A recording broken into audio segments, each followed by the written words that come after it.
ආයුබෝවන් ළමයි ඔක්කොටම අපි අද සාකච්ඡා කරන්න යන්නේ ඇතරම ගිය අවුරුද්දේ 2025 accounting first paper එක මුල සිට අගට මොකද මේ පේපර් එක තමයි මෑත කාලේ ආපු ඊටාම සංකීර්ණම ප්‍රශ්න පත්‍රය.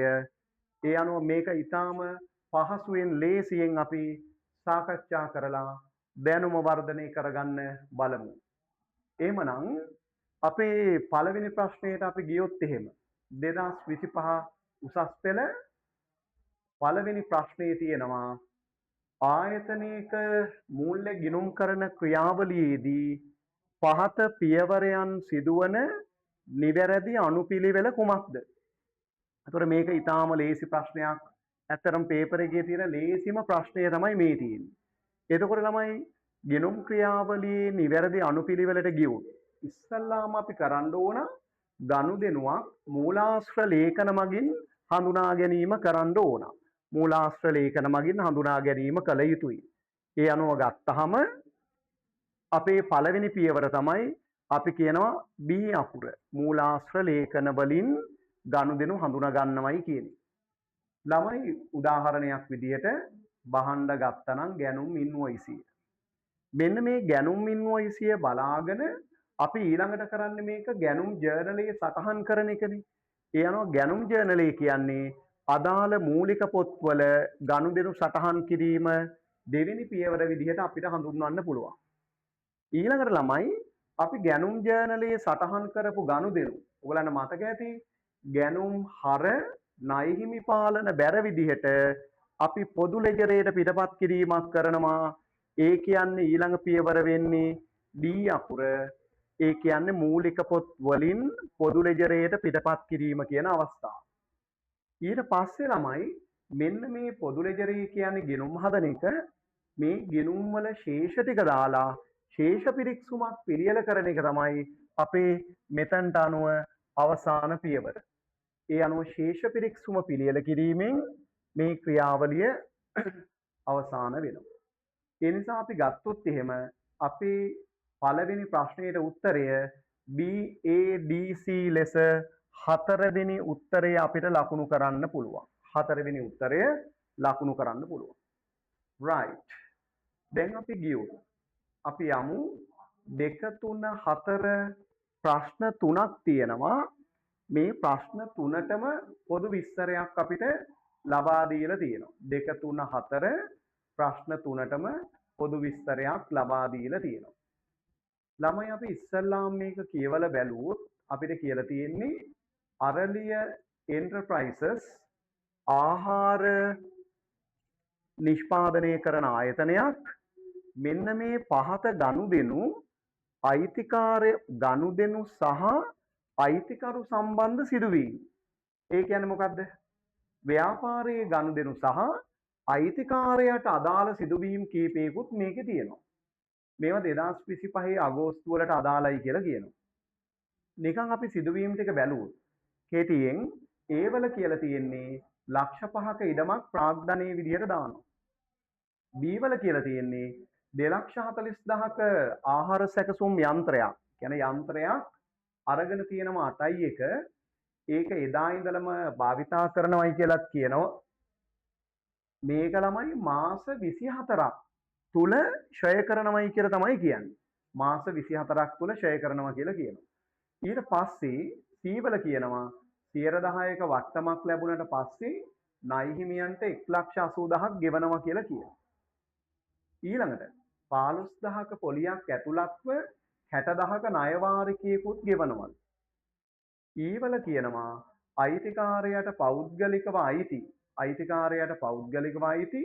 ලක්ෂ 3ක පරිගණකය ව්‍යාපාර පරිශ්‍රය තුලදී සොරකම් කරනවලු.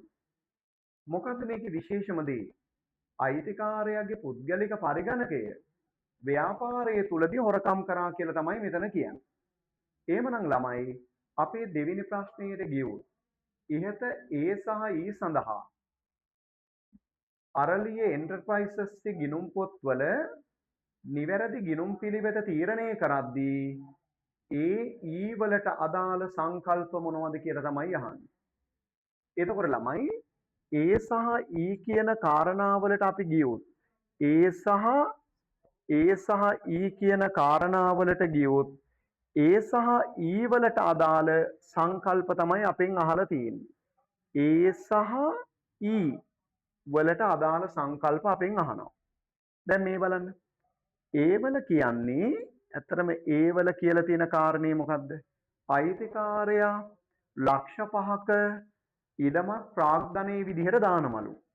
එතකොට ළමයි අපි ඉඩම් හර කළා ප්‍රාග්ධන ගිණුම බැර කරනවනේ. ඒ කියන්නේ කවදා හරි අපි මේ ලක්ෂ 5 යාට ගෙවන්න ඕන කියන අදහසක් එතන තියෙනවා. ඒ අනුව අයිතිකාරයා දැම්මත් තාපහු ගෙවන්න ඕන කියන හැඟීම එන්නේ ව්‍යාපාරයේ වෙනයි අයිතිකාරයා වෙනයි කියන අදහස නිසා. ඒ කියන්නේ ගිණුම් කරන ඒකක සංකල්පය.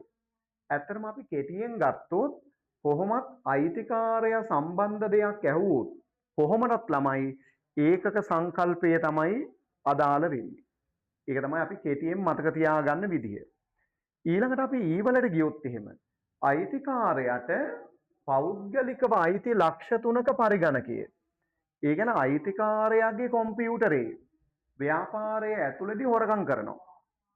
එතකොට අයිතිකාරයාගේ පරිගණකය පුද්ගලික පරිගණකයක්. ඒක සොරකම් කරා කියන එක පුද්ගලික ගනුදෙනුවක්. ඒ නිසා අයිතිකරුගේ පුද්ගලික ගනුදෙනු ව්‍යාපාරයේ පොත්වල සටහන් නොකරන පිළිවෙත ඒකත් ගිණුම් කරන ඒකක සංකල්පය. ඒ නිසා ඊ වලටත් ඒකක සංකල්පයම තමයි තෝරන්න තියෙන්නේ. ඒ නිසා ළමයි ඒ සහ ඊ වලට සලකා බලන සංකල්ප තමයි ගිණුම් කරන ඒකක සංකල්පය. ගිණුම් කරන ඒකක සංකල්පය ඒ අනුව අපි පිළිතුර එක විදිහට ලකුණු කළ යුතුයි. පිළිතුර එක විදිහට ලකුණු කළ යුතුයි. right. පිළිතුර 1. දැන් එතකොට අපි ඊළඟ ප්‍රශ්නය මේ ගානම ඇසුරින් ඒ තොරතුරු ටිකමයි මෙතන තියෙන්නේ. ඒ අනුව මේ තොරතුරු වලින්ම ළමයි 3 වෙනි ප්‍රශ්නයේ විදිහට මොකක්ද අහලා තියෙන්නේ? බලන්න හොඳට කියවලා. අගෝස්තු මාසේ මූල්‍ය ප්‍රකාශ පිළියෙල කිරීමේදී ඉහත කුමන ගනුදෙනු වලට ගැලපුම් සංකල්පය යොදා ගන්නවද කියලා අපෙන් අහලා තියෙනවා. ගැලපුම් සංකල්පය යොදා ගන්නවද කියලා අහලා තියෙනවා. ඒ කියන්නේ ගැලපුම් සංකල්පය අදාළ වෙන තැන් තමයි මෙතන අහලා තියෙන්නේ. right. එතකොට මම මේ ප්‍රශ්නේ කරන්න කලින් සාමාන්‍යයෙන් ගැලපුම් සංකල්පය කියන එක ගැන අපි පොඩි අධ්‍යයනයක් කරලා බලමුද?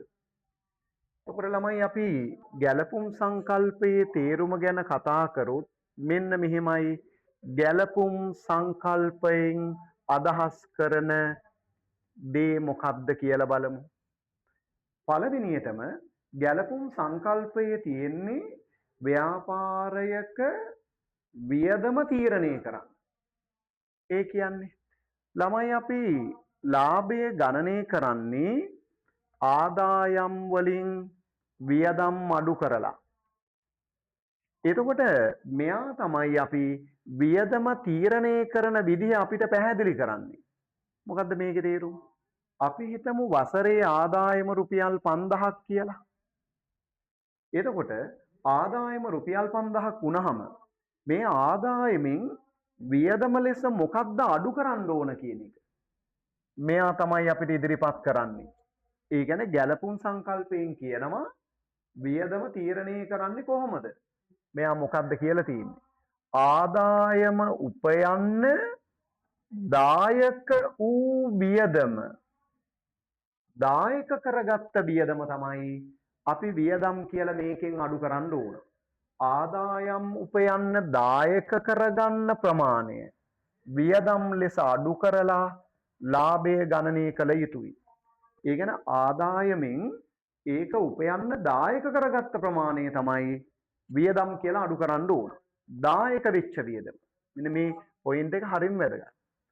ඒ කියන්නේ මේ 5000 හම්බ කරන්න දායක කරගත්ත ප්‍රමාණය තමයි වියදම් වෙන්නේ. දැන් මේකෙදි ඊටාම ප්‍රසිද්ධ උදාහරණ තමයි ඉස්සල්ලාම අපි ගත්තොත් ළමයි ක්ෂය වීම. ක්ෂය වීම කියන්නේ ප්‍රසිද්ධ උදාහරණයක්. මොකක්ද ඒකෙන් කියන දේ? දැන් අපි ගත්තොත් මේ බලන්නකෝ. right. අපි ගත්තොත් ළමයි අපි යන්ත්‍රයක් ගන්නවා රුපියල් 10කට. දැන් හිතන්නකෝ මේ අවුරුද්දේ මම රුපියල් 1000 ගෙව්වයි කියලා. 1000ක් ගෙවලා තමයි මේ යන්ත්‍රය අරගෙන තියෙන්නේ. එතකොට යන්ත්‍රයට ගෙව්ව ගාන රුපියල් 1000ක් වුණාට මේක වසර 5ක් මම පාවිච්චි කරනවා කියලා හිතුවොත් වසර 5ක් පාවිච්චි කරනවා කියලා හිතුවොත් ළමයි මේ රුපියල් 1000 අවුරුදු 5ක ආදායම් උපයන්න තමයි මම දායක කරගෙන තියෙන්නේ. ඒ කියන්නේ මම මේ 1000න් අවුරුදු 5ක් තිස්සේ සල්ලි හම්බ කරනවා. ඒ කියන්නේ මේක වසර 5ක ආදායම් උපයන්න දායක වෙනවනේ. එතකොට මේ තියෙන්නේ ළමයි මේ අවුරුද්දේ ආදායම. එතකොට මේ අවුරුද්දේ ආදායම උපයන්න මේ 1000ම පාවිච්චි වෙන්නේ නැහැ. මම 1000 පාවිච්චි කරලා වසර 5ක ආදායම් උපයනවා. එහෙනම් මේ අවුරුද්දේ ආදායම උපයන්න දායක වෙන ගාන බලන්න නම් මේක පහෙන් බෙදලා ගන්න ඕන. 1000න් අවුරුදු 5ක් සල්ලි හම්බ කරනවා නම් මේ අවුරුද්දේ ආදායම උපයන්න පාවිච්චි කරලා තියෙන්නේ මේ 200නේ. ඔය 200ට නේද අපි ෂය වීම කියලා කියන්නේ. එහෙනම් ළමයි මේ ෂය වියදම් ලෙස හඳුනගන්න ඇතුලේ ෂය වියදම් ලෙස හඳුනගන්න එක ඇතුලේ කෙලින්ම අදාළ වෙනවා ගැලපුම් සංකල්පය. ඒ නිසා ෂය වීම වසර 5කදී මාස 24කදී ආදායම් උපයන්න දායක කරගන්න වියදමක් විදියට ගන්නව නම් ෂය අදාළ කාල සීමාව පුරාට තමයි වියදමක් විදියට හඳුනගන්නේ. සරලව කියනවා නම් 1000 වසර 5කට බෙදලා ෂය විතරක් වියදම් වලට දානවා නම් ඒක ගැලපුම් සංකල්පය. මොකද මේ ආදායම උපයන්න මං පාවිච්චි කරලා තියෙන්නේ 1000ක් නෙමේ 200යි. එහෙනම් ෂය වියදම් වලට යනවා නම් කෙලින්ම ගැලපුම් සංකල්පය. දෙවනුව ළමයි මේ විකුණුම් පිරිවැය කියන එක ගෑවිච්ච තැන තියෙන ගැලපුම් සංකල්පය. විකුණුම් පිරිවැය කියන වචනේ දැක්කනම් කියවන්න දෙයක් නැහැ. කෙලින්ම ගැලපුම් තමයි. නිකන් හිතන්න මම කරන්නේ අපි හිතමු මම කරන්නේ ළමයි අපි හිතමු ව්‍යාපාරයක් උදාහරණයක් විදිහට පාන් කඩයක්. මම පාන් ගෙඩි 100ක් ගන්නවා. පාන් ගෙඩි 100ක් ගන්නවා. නිකන් හිතන්නකො රුපියල් 10 ගානේ කියලා. එතකොට මගේ මේ පාන් වලට ගිය වියදම රුපියල් 1000යි මේකට අපි කියන්නේ ගැනුම් කියලානේ. එතකොට ළමයි ගැනුම් රුපියල් 1000 තමයි. ඒ කියන්නේ පාන් ගෙඩි 100ක් මං අරන් තියෙන්නේ. නමුත් මේ පාන් ගෙඩි 100න් මම විකුණලා තියෙන්නේ පාන් ගෙඩි 80 නම් විකුණලා තියෙන්නේ 80 නම් එතකොට රුපියල් 10 ගානේ වික්ක පාන් වල පිරිවැය එන්නේ 800යි නේද? කියන්නේ මං ගත්ත පාන් වල පිරිවැය රුපියල් 1000ක්. නමුත් වික්ක පාන් වල පිරිවැය එන්නේ රුපියල් 800යි. එතකොට මං විකුණුම් වලින් විකුණුම් පිරිවැය කියලා මෙන්න මේ 800 නේද අඩු කරන ගාන. විකුණුම් වලින් විකුණුම් ආදායමෙන් මං විකුණුම් පිරිවැය අඩු කරලානේ දලලාභය ගන්නෙ. ඒ කියන්නේ විකුණුම් පිරිවැය තමයි වියදම විදිහට ගන්නෙ. ඇයි?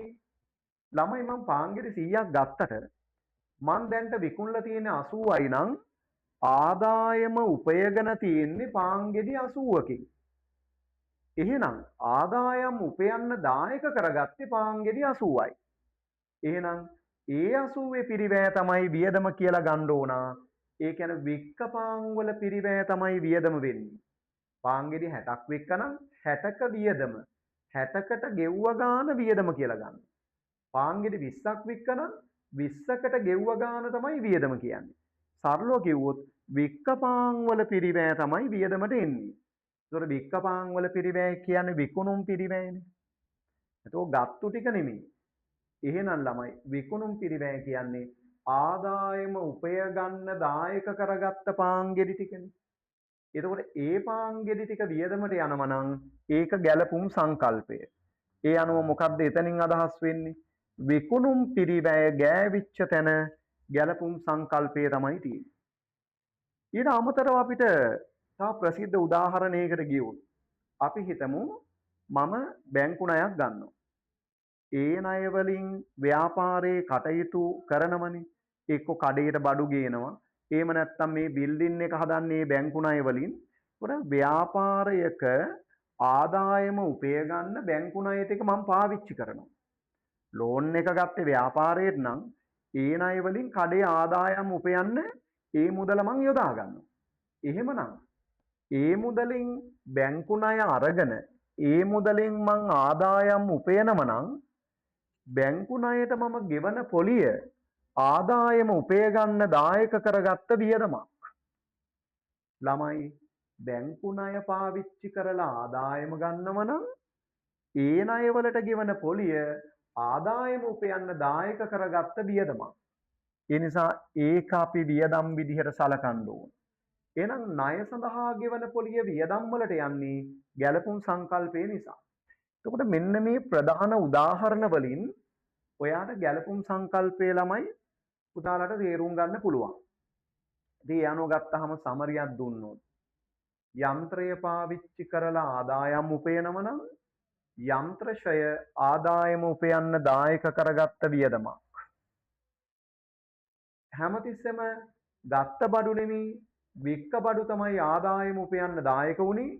විකුණුම් පිරිවැය වියදමකට ගන්නව නම් ඒකත් ආදායම උපයන්න දායක කරගත්ත වියදමක්. ඊළඟට ණය වලින් ආදායම ලැබෙනව නම් ණය මුදල පාවිච්චි කරලා ආදායම් උපයනව නම් ඒකට ගෙවන පොලිය ආදායම උපයන්න දායක කරගත්ත වියදමක්. මෙන්න මේ විදිහට ළමයි ගැළපුම් සංකල්පය අපිට සාමාන්‍යයෙන් තේරුම් ගන්න පුළුවන්. දැන් එතකොට අපි ගැළපුම් සංකල්පය තේරුම් අරගෙන අපි යමු අර ප්‍රශ්නය සාකච්ඡා කරන්න.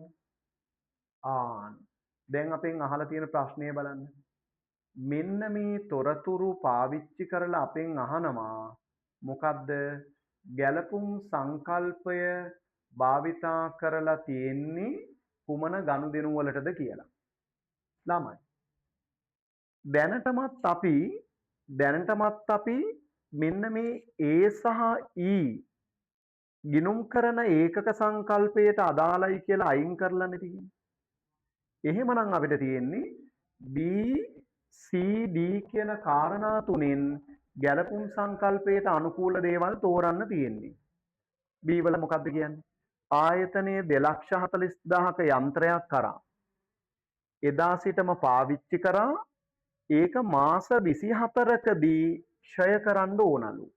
ඒ කියන්නේ 2,40,000 මාස 24ක ආදායම උපයන හින්දා ඒක 24න් බෙදලා ක්ෂය ටික තමයි මේ අවුරුද්දේ වියදමට ගන්නෙ.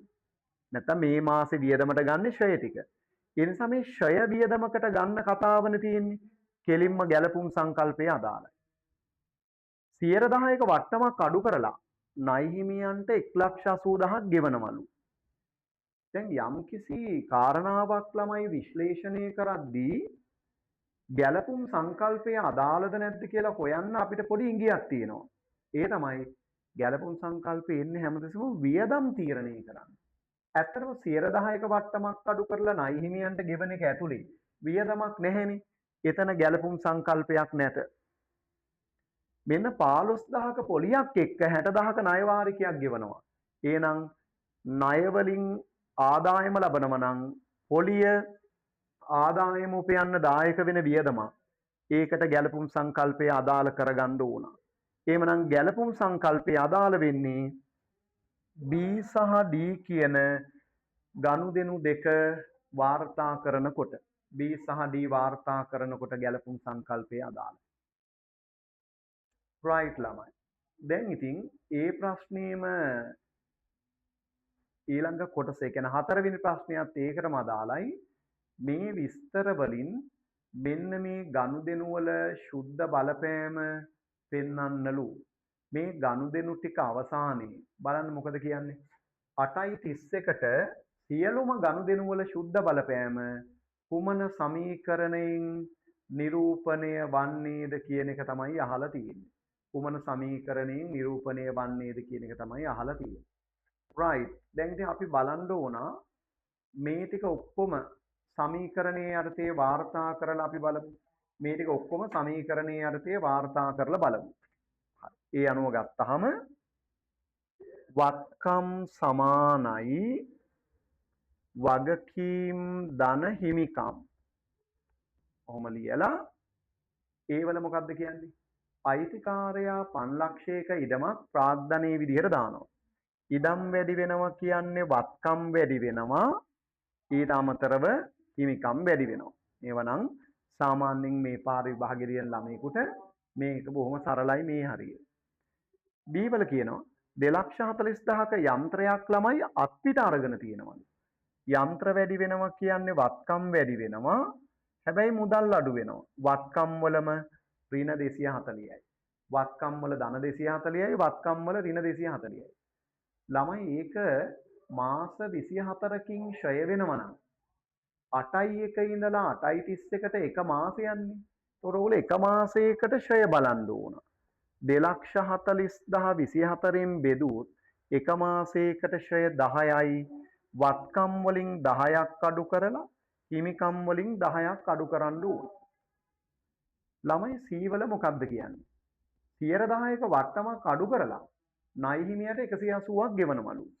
ඉතින් ඔයගොල්ලෝ දන්නවා මේ 180 ගෙවලා තියෙන්නේ 10%ක් අඩු කරලා නම් මේකට 90න් 10ක් බලන්න ඕන වට්ටම හොයන්න. ඒ අනුව ළමයි වට්ටම 20යි. 10% අඩු කරලා සල්ලි ගෙවුවොත් ගෙවන ගාන සමාන කරන්නේ 90ට. එතකොට 90න් 10ක් වට්ටම 20යි. ඉතින් ළමයි මේ අනුව 20ක් අඩු කරලා 180ක් ගෙවුවා කියන්නේ අපි ගෙවන්න තිබ්බ ගාන එතකොට 200ක්නේ. වගකීම් වලින් 200ක් අඩු කරන්න ඕන. වගකීම් වලින් 200ක් අඩු කරනවා. මුදල් අඩු වෙන්නේ 180යි. ඒ අනුව මුදල් අඩු වෙනවා 180ක්. වට්ටම හිමිකමට එකතු කරන්න ඕන 20යි. වට්ටම හිමිකමට එකතු කරන්න ඕන 20යි. right. ඊළඟට 15ක පොලියක් එක්ක 60ක ණය වාරිකයක් ගෙවනවා. මුදල් වලින් 60ම අඩු කරන්න. මුදල් වලින් 60ම අඩු කරන්න. ඒකේ තියෙන පොලිය විතරක් හිමිකමෙන් අඩු කරන්න. පොලිය විතරක් හිමිකමෙන් අඩු කරන්න. 15ක්. එතකොට ණය වලින් අඩු වෙන්න ඕන ඉතුරු 45. 60න් 15ක් පොලිය. එතකොට පොලිය හිමිකමෙන් අඩු කරලා ළමයි 45 ණය වලින් අඩු වෙනවා. ඊළඟට තියෙනවා හොඳම කතාව. අයිතිකාරයාගේ පෞද්ගලික පරිගණකය ව්‍යාපාරය තුලදී නැති වෙනවලු. ළමයි මතක තියාගන්න සොරකම් කරලා තියෙන්නේ පුද්ගලික පරිගණකයේ ව්‍යාපාරයේ ඇතුළේදී නැති වුණාට ඒක පුද්ගලික ගනුදෙනුවක්. ඒක ව්‍යාපාරයේ සමීකරණයේ තුල වාර්තා කරන්නේ නැත. එහෙමනම් මෙන්න මේ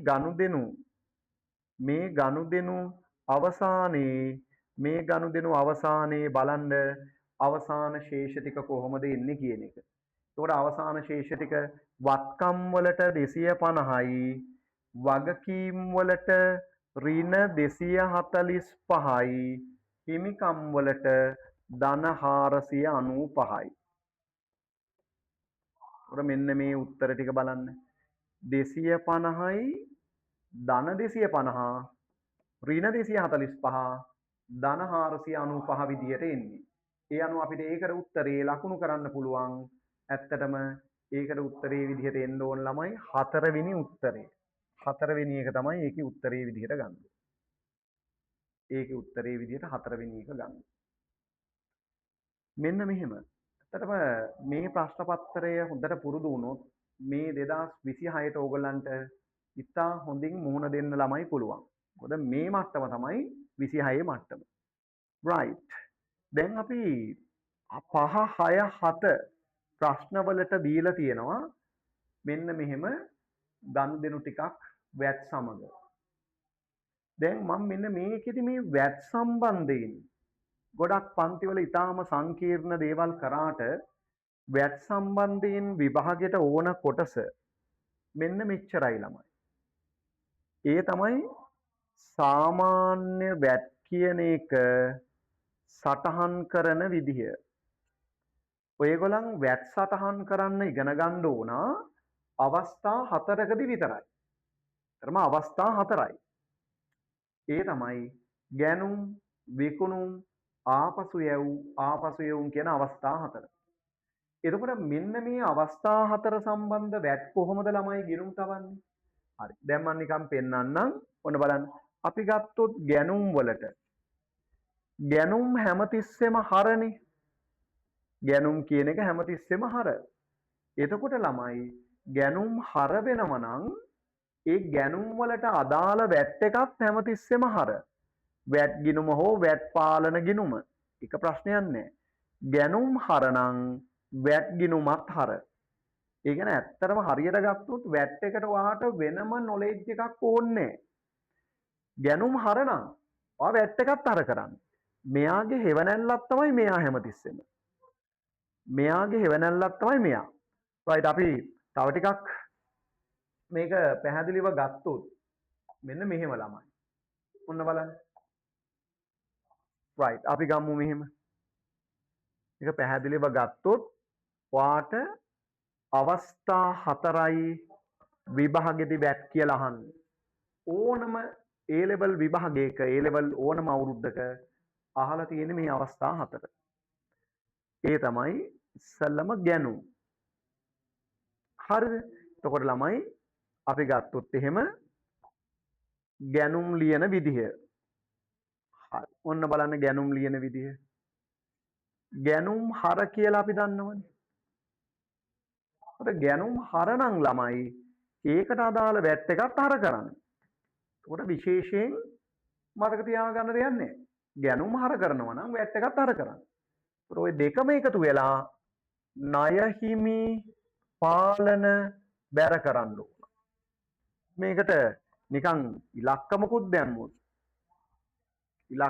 දැම්මොත් තව ටිකක් පැහැදිලි වෙනවා. දැන් ගැණුම් හර 100 නම් වැට් එක හර වෙනවා 18ක්. ණය හිමියට 118ම බැර කරන්න ඕන. ඕනම තැනක ගැණුම් හර නම් වැට් එකත් හර. right. අපි යම් බලන්න විකුණුම් වලදී විකුණුම් වලදී කොහොමද කියලා බලන්න. ළමයි ඔයගොල්ලෝ හැමතිස්සෙම දන්න දෙයක් නේද විකුණුම් බැර කියන එක. විකුණුම් බැර. කට මතක තියාගන්න විකුණුම් බැර වෙන්නේ වැට් නැතුව. එහෙමනම් ඕකට 18ක වැට් එකක් ගෙවුවොත් වැට් ගිණුමත් බැර. විකුණුම් බැර කියලා ලියනකොටම වැට් එකක් බැර කරන්න. අමුතුවෙන් ඉගෙන ගන්න දෙයක් නැහැ. විකුණුම් යන විදිහටම වැට් එක ලියන්න. විකුණුම් බැර නම් වැට් එකත් බැර. එහෙනම් ওই දෙකම එකතු වෙලා ණය ගැති පාලන හර. දැන් අත්පිට විකුණුම් නම් මුදල් හර. අත්පිට ගැනුම් නම් මුදල් බැර. ඉතින් ඒ විදිහට හදා ගන්න ඕන. අපි ගත්තොත් ළමයි තුන්වෙනි අවස්ථාව තමයි ආපසු යැවුම් කියන එක. ආපසු යවනකොට ආපසු යැවුම් බැරනේ. හරි. ආපසු යැවුම් බැර නම් ඒකට අදාළ වැට් එක වැට් ගිණුමට බැර කරන්න. යැවුම් බැර නම් වැට් බැර. අමුතුවෙන් ඉගෙන ගන්න දෙයක් නැහැ. ආපසු යැවුම් බැර කරනවා නම් ඒක වැට් එකක් පුතා බැර කරන්න ඕන. right. එතකොට ඔය දෙකම එකතු කරලා ණය හිමි පාලන හර කියලා ලියන්න ඕන. බලන්න කොච්චර ලේසිද කියලා. වැට් කියලා වෙනම ඉගෙන ගන්න දෙයක් නැහැ. වැට් එක මේකත් එක්කම යවන්න. ගැණුම් හර නම් වැට් එක හර කරා. විකුණුම් බැර නම් වැට් එක බැර කරා. ආපසු යැවුම් බැර නම් වැට් එකත් බැර කරා. ඒත් අවසාන පියවර මොකද්ද? ආපසු එවුම්. ආපසු එවුම් හරනේ ළමයි. එහෙනම් වැට් එකත් හර. එතකොට ණය ගැති පාලන බැර කරලා දාන්න. ණය ගැති පාලන බැර. එතකොට මොකද්ද සාරාංශය? මේ හතරෙන් තමයි විභාගෙට වැට් එන්නේ. වෙන මුකුත් එන්නේ නැහැ. කොටින්ම කියනවා නම් දුරකථන විදුලියටවත් වැට් දාන්නේ නැහැ ඒ ලෙවල් වලදී. මේ හතරට තමයි දාන්නේ. දැන් එතකොට ළමයි මේ හතරට අදාළව මුලින්ම මතක තියාගන්න මේ ගැණුම් හර වෙනකොට වැට් රහිතවයි හර වෙන්න ඕන. වැට් එක වෙනම හර. ගැණුම් හර නම් වැට් එකත් හර. ණය හිමියට බැර. විකුණුම් බැර නම් වැට් රහිතව වැට් එක වෙනම බැර විකුණුම් වෙනම බැර. විකුණුම් ආදායම කියන්නේ වැට් නැතුව. මේ දෙකේ එකතුව ණය ගැතියට හර. මෙතන හැමතිස්සෙම වැට් රහිත වෙන්න ඕන. යැවුම් බැර වැට් බැර ණය හිමිය හර. එවුම් හර වැට් හර ණය ගැතිය බැර. මෙන්න මේ හතර පුළුවන් නම් A level වල VAT අනිවාර්යෙන් පුළුවන්. right? එහෙමනම් ළමයි අපි දැන් බලමු අර කිව්ව ගාන කොයි විදිහෙන්ද එන්නේ කියලා. right. ඔයාට මෙහෙම විස්තර වගේක් දීලා VAT සමග ගනුදෙනු ටිකක් දෙනවා. අපි ඉස්සෙල්ලා බලමුද මොනවද තියෙන ගනුදෙනු කියලා. සම්පත් ට්‍රේඩර්ස්ලාගෙන් 944ක බහණ්ඩ ගන්නව ණයට ඒක 144ක් VAT තියෙනවා. 177කට ගත්තු බඩු සම්පත්ට යවනවා. මෙන්න ආපහු යවලා. ඒකෙන් 27ක් VAT. 600ක බඩු පිරිවැය 600යි. VAT එක්කම ළමයි 885කට අත්පිට විකුණනවා. අත්පිට ණයට ගැන ලොකු ප්‍රශ්නයක් නෑ VAT වලදී. මේකෙන් ළමයි VAT 135ක් තියෙනවා. ඊළඟට D වල 30ක වට්ටමක් අඩු කරගෙන සම්පත්ට මුදල් ගෙවලා දානවා. ඒ කියන්නේ ළමයි සම්පත්තියෙන් ණයට බඩු ගත්තනේ. පස්සේ ඔන්න සල්ලි ගෙව්ව කතාව එනවා. දැන් ඔයාගෙන් අහන්නේ ABCD සටහන් කරන්න මූලාශ්‍ර ලේඛනනේ. එතකොට ළමයි ඒ මූලාශ්‍ර ලේඛන කතාවට ගියොත් ඒ වල බහණ්ඩ ණයට ගැනීමක් නම් ඒකට ගැනුම් ඉන්වොයිසිය පාවිච්චි කළ යුතුයි. B වල කියනවා සම්පත්ත බහණ්ඩ ආපහු යවනවා නම් ආපසු යවුම් ඔයගොල්ලෝ දන්නවා ඒකට මූලාශ්‍ර ලේඛනය හරපත. ඊළඟට තමයි බඩු තොගයක් අත්පිට විකුණනවා නම් මුදල් ලැබෙනවනේ. ඒකට ලදුපත. මේකේ D වල මොකද කියන්නේ? වට්ටමක් අඩු කරලා මුදල් ගෙවනවා නම් ඒ වට්ටමයි ගෙවන ගානයි දෙකම එක ගනුදෙනුවක්. ගෙවීම් වවුචරය. ගෙවීම් වවුචරය අදාළ වෙනවා. දැන් තෝරන්න බලන්න උත්තරය. ගැනුම් ඉන්වොයිසිය, හරපත, ලදුපත, ගෙවීම් වවුචරය. එතකොට පුතාලා මේකේ අපි තෝරන්න ඕනේ එහෙමනම් පහට උත්තරේ 1. ගැනුම් ඉන්වොයිසිය, හරපත, ලදුපත, ගෙවීම් වවුචරය. right? හරි. දැන් එතකොට අපිට ඒ තොරතුරු වලින්ම අපිට කියලා තියෙන දේ බලන්න. ඒ තොරතුරු වලින්ම ළමයි කියලා තියෙනවා 6 වෙනි ප්‍රශ්නය. විමල් ට්‍රේඩර්ස්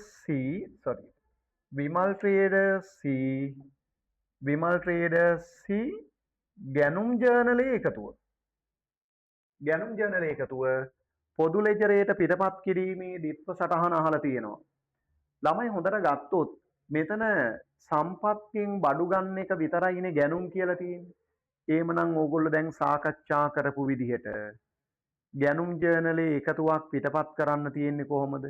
ගැනුම් හර VAT ගිණුමත් හර ණය හිමි පාලන ගිණුමට බැර.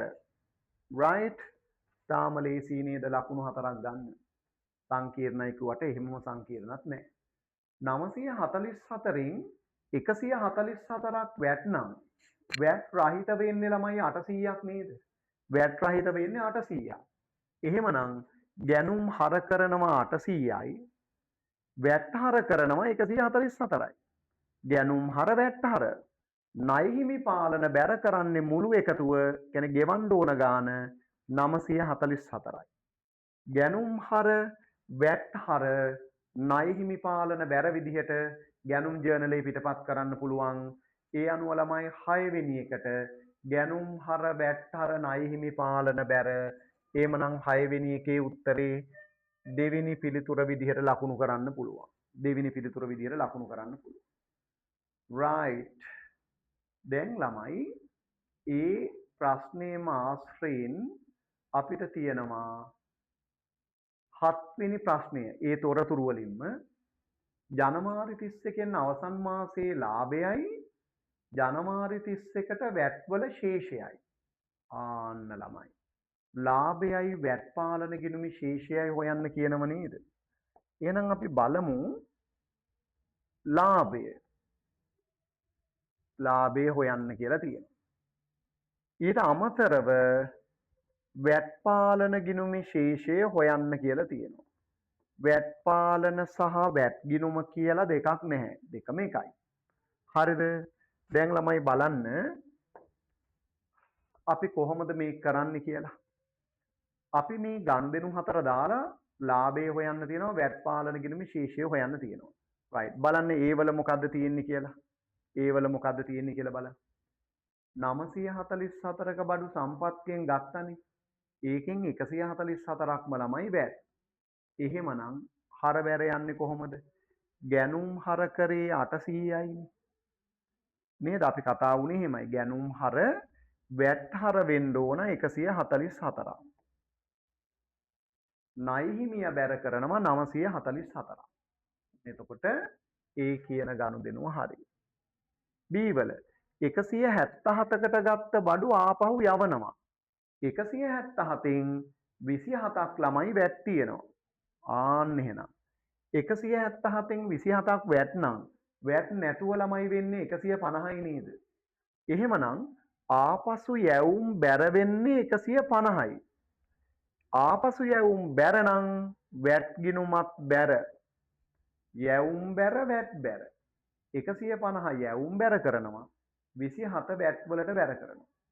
ඒතකොට 177ම ළමයි ණය හිමි පාලන හර. ඒක අපිට මෙතනට අදාළ වෙන්නේ නැහැ. C වල 600ක බඩු කියන්නේ පිරිවැය 600යි. 885කට අත්පිට විකුණනවා. ඒකෙන් ළමයි 135ක් වැට් තියෙනවා. ළමයි 885න් 135ක් වැට් නම් හොඳට බලන්න වැට් නැතුව එන්නේ කීයද එන්නේ? 750යි. වැට් නැතුව 750යි. 750 විකුණුම් 135 වැට්. එහෙමනම් ළමයි විකුණුම් බැර 750යි, වැට් බැර 135යි. විකුණුම් බැර නම් වැට් එකක් බැර. 885ම මුදල් ගිණුමට හර. එතකොට මුදල් හර විකුණුම් බැර වැට් බැර කියලා කෑලි දෙකක් හදාගන්න ඕන. විකුණුම් බැර වැට් බැර කියලා කෑලි දෙකක් හදාගන්න ඕන. දැන් ඊට පස්සේ ළමයි ඒකත් හරිනේ. එතකොට D වල තියෙන දේ තමයි 30ක වට්ටමක් අඩු කරලා සම්පත්ත මුදල් ගෙවනවයි කියන එක. එතකොට 30ක වට්ටමක් අඩු කරලා සම්පත්ත මුදල් ගෙවන එකේ එතන වැට් කතාවක් අපිට අදාළ වෙන්නේ නැහැ. එහෙනම් අපි ඉස්සෙල්ලම වැට් පාලන ගිණුම ඉවර කරමු.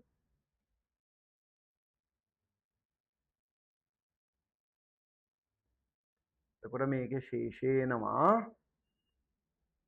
ළමයි මේකේ ශේෂය බැරට 18ක් එනවා. බැරට 18ක් එනවා. ඒ කියන්නේ අපි රජයට ගෙවන්න ඕන වැට් එකක් තමයි මෙතන තියෙන්නේ. රජයට ගෙවන්න ඕන වැට් එකක් තමයි මෙතන තියෙන්නේ. right. දැන් ඔය ගමන් අපි ලාභය හොයන්න ඕන. ළමයි ඉතින් ලාභය හොයන්න හරිම ලේසියිනේ. 600ක බඩු වැට් එක්කම 885කට වික්කනේ. නමුත් අපි විකුණුම් ආදායම කියන්නේ වැට් නැතුව. වැට් එක රජයට යනවා, ඉතුරු ගාන අපිට එනවා. එහෙනම් විකුණුම් ආදායම 750යිනේ. 750ට විකුණන්නේ 600ක බඩු.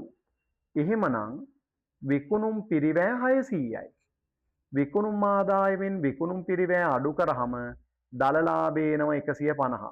දල ලාභය 150ක් එනවා.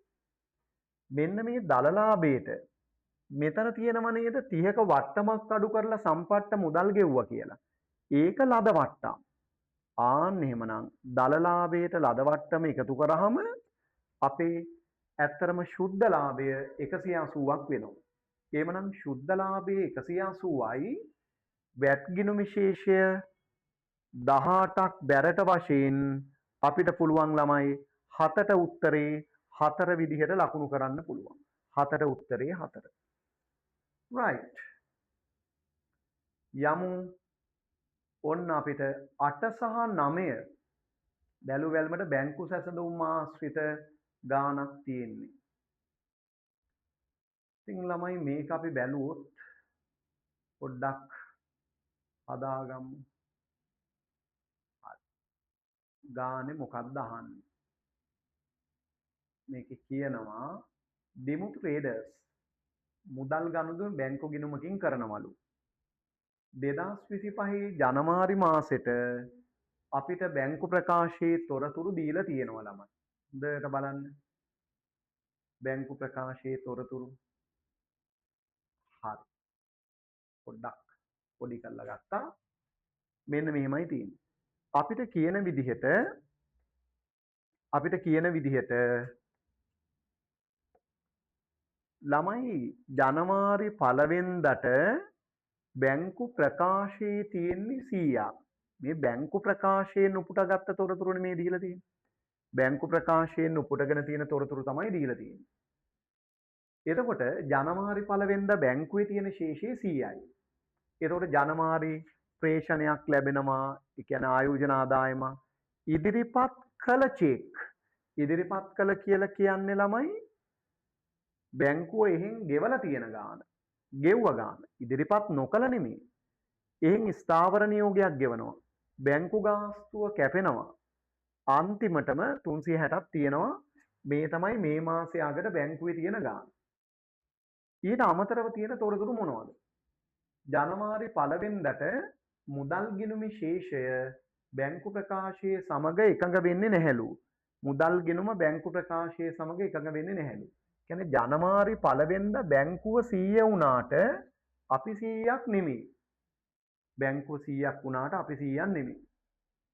දෙසැම්බර් 31 තැන්පත් කළ නමුත් උපලබ්ධි නොවුන 100ක් මෙම වෙනසට හේතු විය. අන්න කතාව. බැංකුව 100 වුණාට අපි 100 නෙමෙයි. වෙනස ඇවිල්ලා තියෙන්නේ 100ක උපලබ්ධි නොවුන චෙක් එකක් හින්දා. අපි දැම්මට බැංකුවට ගිහිල්ලා නැහැ. ව්‍යාපාරයේ මුදල් ගිණුමට අනුව, ඒ කියන්නේ අපේ මුදල් ගිණුමට අනුව අපි තැන්පත් කරලා තියෙන්නේ 950ක්, අපි ගෙවලා තියෙන්නේ 700ක් කියලා කියනවා.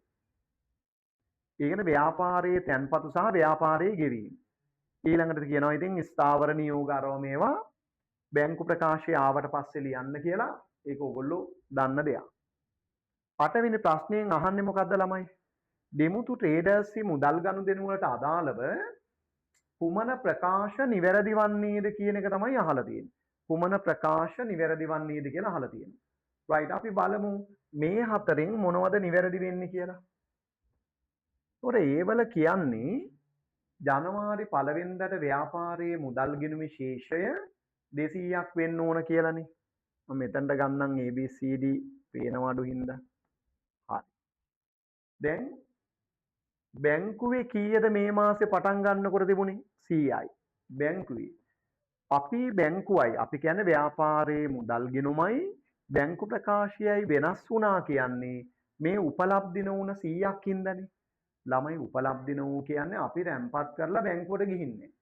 එහෙනම් අපේ ශේෂය බලන්න නම් අපි බැංකුවේ ශේෂයට උපලබ්ධි නොවු චෙක් එකතු කරන්න ඕන. මාසය මුල ව්‍යාපාරයේ මුදල් ගිණුම එහෙමනම් 200ක් තියෙන්න ඕන. right? ඒ කියන විදිහට ඒ කියන ප්‍රකාශය හරි. B වල මොකද්ද කියන්නේ? මාසය තුල තැන්පත් කළ නමුත් උපලබ්ධි නොවුන චෙක් 150යිලු. අත් බලමු උපලබ්ධි නොවු 150ක් දෙන්නේ කියලා. අපි මේ මාසේ තැන්පත් කරලා තියෙන්නේ ළමයි මේ තියෙන්නේ 950ක්. 950ක් තැන්පත් කරලා තියෙනවා. බැංකුවට ඇවිල්ලා තියෙනවා 800ක්. හැබැයි අර දෙසැම්බර් 31 උපලබ්ධි නොවුන 100ත් එක්ක. ඒ කියන්නේ ගිය මාසේ 100ත් එක්කනේ 950ක් එන්නේ. එතකොට ළමයි සමා වෙන්න ගිය මාසේ 100ත් එක්කනේ 800ක් එන්නේ. එතකොට ගිය මාසේ 100 අයින් කරොත් මේ මාසේ චෙක් වලින් ඇවිල්ලා තියෙන්නේ 700යි. අපි 950ක් දැම්මට බැංකුවට 800ක් එන්නේ ගිය මාස 100ත් එක්ක. ගිය මාස 100 නැතුව ඇවිල්ලා තියෙන 700යි. එහෙමනම් උපලබ්ධි නොවුන චෙක් වලාගේ ළමයි 250ක් වෙන්න ඕන. මේගොල්ලෝ කියන්නේ 150යි කියලා. ඒක වැරදි. ඒ කතාව වැරදි. 150 වැරදි. ඊළඟට C වල මාසයේ අවසාන වන විට ඉදිරිපත් නොවුන චෙක් 100ක් තියෙනවලු. අන්න ළමයි. ඉදිරිපත් නොවුන චෙක් අපි ගෙවලා තියෙන ගාන කීයද? අපි 700ක් ගෙව්වනේ. මෙහෙන් අපි 700ක් ගෙව්වා. එහෙන් ඉදිරිපත් කරලා තියෙන්නේ 600යි. එහෙමනම් ඉදිරිපත් නොවුන චෙක් වලාගේ 100යි ඒ කතාව හරි. මාසයේ මුළු ලැබීම් ව්‍යාපාරයේ මුළු ලැබීම් 1075ලු. ළමයි ඉස්සල්ලාම අපි බැංකුවේ තැන්පත් කරන්නේ අපිට ලැබුණේ වනේ. ඔයා 950ක් තැන්පත් කරා කියන්නේ ඔයාට 950ක් ලැබිලා තියෙන්න ඕන. ඔයා අපි 950ක් බැංකුවේ තැන්පත් කරන අතරේ බැංකුවට කෙලින්ම ආයෝජන ආදායමක් 125ක ලැබිලා තියෙනව නේද? එහෙමනම් අපේ ව්‍යාපාරයේ මුළු ලැබීම් 1075ක් කියන එක සත්‍ය කතාවක්. එහෙමනම් ළමයි මේකෙන් නිවැරදි ප්‍රකාශන ACD කියලා තුන්වෙනි උත්තරේ අපි තෝරන්න ඕන. ACD තමයි නිවැරදි ප්‍රකාශන වෙන්නේ.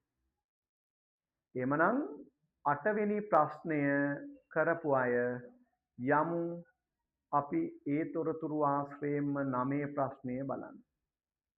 9 ප්‍රශ්නයට අපි යමු ළමයි. right. මොකක්ද 9 ප්‍රශ්නය? 9 අහනවා ජනවාරි 31ට බැංකු ප්‍රකාශය ලැබෙන්න කලින් මුදල් ගිණුම ශේෂයයි. බැංකු ප්‍රකාශය ලැබුණට පස්සේ සංශෝධිත ශේෂයයි කොහොමද වෙන්නේ කියලා තමයි මෙතන අහන්නේ. බලන්න බැංකු ප්‍රකාශය ලැබුණට පස්සේ ශේෂයයි ලැබෙන්න කලින් ශේෂයයි කොහොමද කියලා අහලා තියෙනව නේද? right. බලමු කොහොමද මේකට යන්නේ කියලා පොඩ්ඩක් හදාගන්න.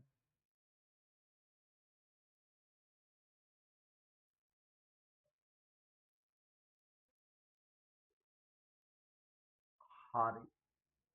ඔන්න එහෙමනම් අපි හදලා බලමු ඒක. මෙන්න අපේ ව්‍යාපාරයේ මුදල් ගිණුම. ව්‍යාපාරයේ මුදල් ගිණුම. ළමයි බැංකුව මේ මාසේ පටන් ගත්තේ 100න් වුණාට ව්‍යාපාරයේ මුදල් ගිණුමේ තියෙන්නේ 200ක්. අපි ඉස්සෙල්ලා හැදුවේ ආරම්භක ශේෂය 200යි. right. හරි. මෙතන ව්‍යාපාරයේ මුදල් ගිණුම. එතකොට පුතා ව්‍යාපාරයේ මුදල් ගිණුමට අපේ මේ මාසේ තැන්පතු 950 මොකද කරන්න ඕන? තැන්පතු ටික හර කරනවා, ගෙවීම් ටික බැර කරනවා. ආන්න එහෙමනම් තැන්පතු හර ගෙවීම් බැර. දැන්ට ලියන්න දෙයක් නෑ වෙන. මේක තුලනය කරන්න.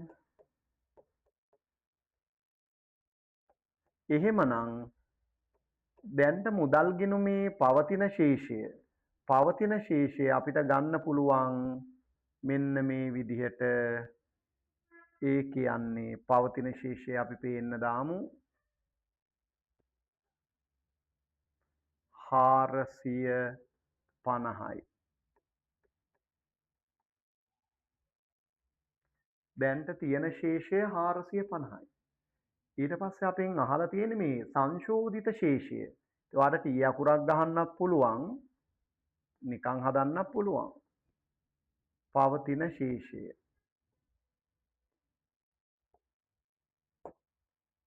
පවතින ශේෂය 450යි. දැන් අපි හොයන්න ඕන සංශෝධිත ශේෂයනේ. පිළිවෙල මේක සංශෝධිත ශේෂය කියලා ලියමු. සංශෝධිත ශේෂය. දැන්ට තියෙන 450 දාන්න. දාලා මොනවද අපිට බැංකු ප්‍රකාශයේ ලැබුණට පස්සේ සංශෝධන කරන්න තියෙන්නේ? ආයෝජන ආදායම කියන ලැබීමක් ඒක එකතු කරන්න. ඊළඟට ස්ථාවර නියෝග රක්ෂණයක් ගෙවුවා නම් ඒක අඩු කරන්න. ඊළඟට බැංකු ගාස්තු 5ක් ගෙවනවා ඒකත් අඩු කරන්න. තාම ලේසි ගානක්. ඒ අනුව මෙන්න මේ ටික ගහන්න. 450 ධන 125 ඍණ 65. ඒ අනුව 510ක් අපිට එනවා. 510ක් එනවා. එහෙමනම් සංශෝධිත ශේෂය වෙන්නේ ළමයි 510යි.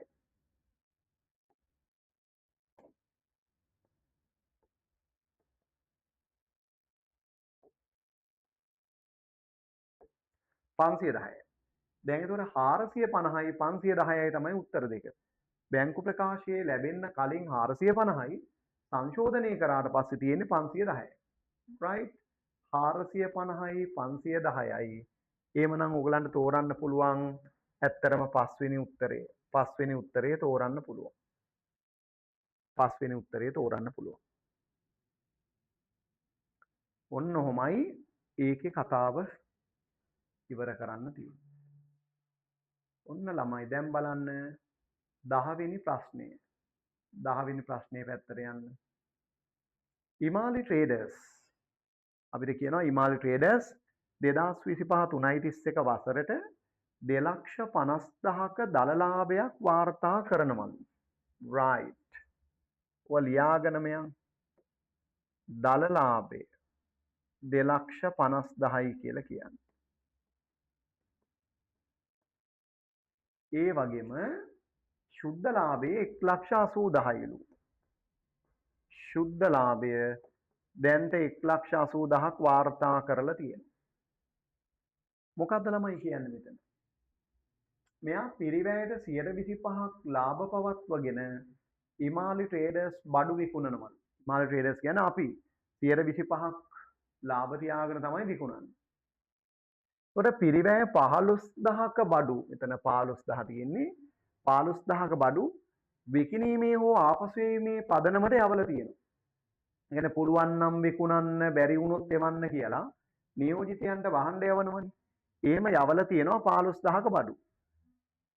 ළමයි මුලින්ම මතක තියාගන්න ඕන නියෝජිතයෙකුට බඩු තොගයක් බාර දෙන්නේ පුළුවන් නම් විකුණලා දෙන්න කියලා. එතකොට ඒක නියෝජිතයාට විකුණනව නෙමෙයි. ඒ නිසා නියෝජිතයා විකුණනකම් ඒක අපේ ආදායමක් වෙන්නේ නැහැ. ඒතොර නියෝජිතයාට බාර දුන්නට නියෝජිතයාට විකුණනව නෙමෙයි. නමුත් මොකද වෙන්නේ? මේ මුළු විකුණුම් වටිනාකමම විකුණුම් අයභාරයේ ලෙස හඳුනගෙන ඇත. දැනටමත් ළමයි මේකේ මුළු වටිනාකමම විකුණුම් ගිණුමට අපි බැර කරලා ඉවරයි. අපි එහෙනම් ඉස්සෙල්ලා බලමුද මෙයා මේ බඩු තොගය කොහොමද යවුවේ කියලා. අපි ඉස්සෙල්ලාම හැදුවොත් ළමයි මෙන්න මෙහෙම. මේ බලන්න. මෙයා රුපියල් 15,000ක බඩු තොගයක් 125ක් ලාභ තියාගෙන 125ක් කියලා කියන්නේ සාමාන්‍යයෙන් 3,750ක් නේ. 3,750ක ලාභයක් තියාගෙන නියෝජිතයට යවලා තියෙනවා. එතකොට මේ සම්පූර්ණ බඩු තොගයට අපි තියාගත්ත ලාභය 3,750යි. ඕනනම් මේකේ විකුණුම් මිල නිකන් හැදුවොත් 15,000කට අරන් අපිටම නියෝජිතයා සමන් කියලා. අපි කියනවා අනේ සමන් පුළුවන් නම් මේක විකුණලා දෙන්න. බැරි නම් ආයි එවන්න. ඒ විදිහට සමන්ට බාර දෙන්නේ 3,750ක් එකතු කරලා. කියන්නේ නිකන් හැදුවොත් ළමයි 18,750ක් මේකේ විකුණුම් මිල වෙනවා. මෙන්න මේ විකුණුම් අගය විකුණුම් වටිනාකම තියෙන්නේ 18,750 වැරදිලා දැන්ටමත් විකුණුම් ගිණුමට වැර කරලා තියෙනවා. දැන් මොකද්ද තියෙන වැරද්ද? නියෝජිතයාට භාණ්ඩ බාර දුන්නාම එයා විකුණුවට පස්සේ තමයි අපේ ආදායමක් වෙන්නේ. මේගොල්ලෝ දැනටමත් ඒක ආදායමකට අරගෙන තියෙනවා. දැන් මොකද වෙලා තියෙන්නේ? මේ යැව්ව භාණ්ඩ වලින් රුපියල් 5,000ක බඩු මාර්තු 31ට විකුණලා නැහැ. මාර්තු 31ට ඇත්තටම 5,000ක් ඉතුරු වෙනවා. මේ සම්බන්ධ ගැළපීමක් කරලා නැහැ. මෙන්න මේ කතාව තමයි අපිට දීලා තියෙන්නේ. ඔර ඒ වගේම ළමයි අර ඉතුරු වෙච්ච ටික එව්වෙත් නැහැ කියලා කතාවක් කියනවා. එතකොට මේකේ ඊළඟට අහන ප්‍රශ්නේ මොකද්ද? නිවැරදි දල ලාභයයි නිවැරදි ශුද්ධ ලාභයයි හොයන්න කියන එකනේ. මේ බලන්න හරියට විශ්ලේෂණය කරොත් ඊටාම සිම්පල් වැඩක් තියෙනවා. අපි නියෝජිතයට බාර දීපු සම්පූර්ණ බඩු තොගයම 3,750ක ලාභයක් තියන්නේ දුන්නේ. එතකොට අපි නිකන් හිතුවොත් ළමයි නියෝජිතයා විකුණන්නේ අපේ භාණ්ඩ. කියන අපේ භාණ්ඩ එයා විකුණනවා. කවුරු වික්කත් භාණ්ඩ අපේනේ. එතකොට මේ ආදායම අයිති වෙන්න ඕන අපිට. එහෙනම් මේ සම්පූර්ණ තොගේම වික්කනම් අපිට 3,750ක ලාභයක් ලැබෙනවා. එතකොට දැන්ටත් මේ 3,750 මේ ලාභය තුල ඇතුළත්. මොකද දැන්ටත් මේ බඩු තොගේ විකුණුම් ලෙස වාර්තා කරලා ඉවරයි. එහෙනම් මොකද ප්‍රශ්නය? නමුත් මේකෙන් 5,000ක බඩු වික්කේ නෑයි කියලා කියනවනේ. එතකොට ළමයි 15,000ක බඩු තොගයකින් 5,000ක් කියන්නේ ඇත්තටම 3න් එකක්නේ. බඩු තොගෙන් 3න් එකක් ඉතුරු වෙලා තියෙනවා. එහෙනම් මොකද්ද වෙන්න ඕන? සම්පූර්ණ බඩු තොගේම වික්කනම් අපිට 3750ක් ලාභයි. හරිද? අපි නිකන් හිතුවොත් සම්පූර්ණ තොගේම වික්කේ නැහැ කියලා හිතන්න. එහෙමනම් ලාභයෙන් 3750ක් අඩු වෙන්න ඕන. මොකද මේගොල්ලෝ දැන්ටත් මේ ලාභය මේකට අන්තර්ගත කරලා තියෙන්නේ.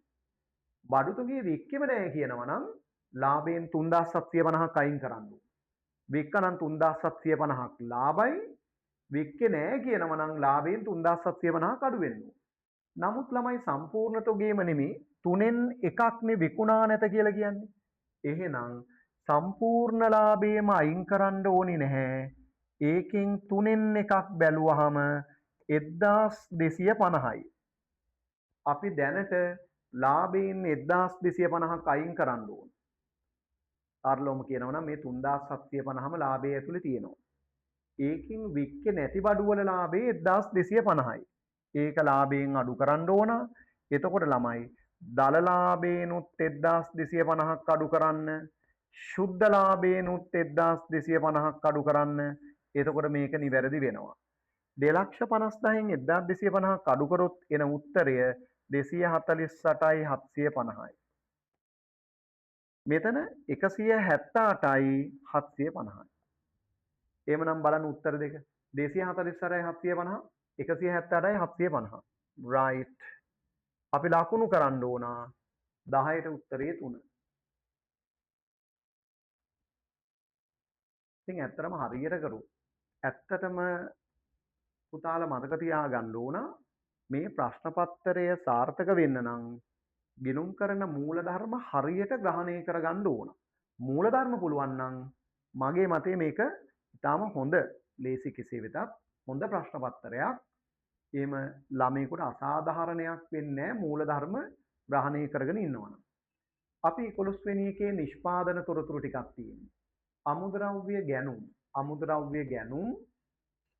ඊළඟට